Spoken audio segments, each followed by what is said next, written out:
येवला तालुका police station हद्दीतील ममदापूर या गावामध्ये शेतीच्या वादामधून सासू आणि सून आणि सासरा यांच्या दरम्यान बाचाबाची झाली आणि त्यामध्ये सासरा बबन गुडगे यांनी आपल्या सुनेला लाकडी दांड्याने बेदम मारहाण केली असून जखमीला वैद्यकीय उपचार उपजिल्हा रुग्णालय येवला इथे घेत आहे। फिर्यादीच्या सांगण्यानुसार आम्ही येवला तालुका पोलीस स्टेशन येथे 118 प्रमाणे गुन्हा दाखल करण्यात आला आहे। पुढील कारवाई करत आहोत।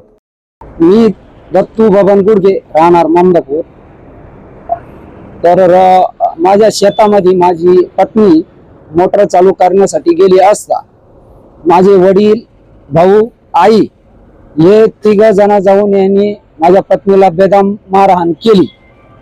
मारहाण अशी केली का ती त्यांच्या तावडीतून सुटली, कशी बशी सुटून पळाली। मी घरी नसताना त्यानं माझ्या पत्नीला मारहाण केली। उद्या जर काही झालं तर याला कोण जबाबदार राहील? म्हणजे असं व्हायला नाही पाहिजे। भविष्य काय, कसं भविष्य करायचं? माझी अशी मागणी आहे का याला कठोर कारवाई झाली।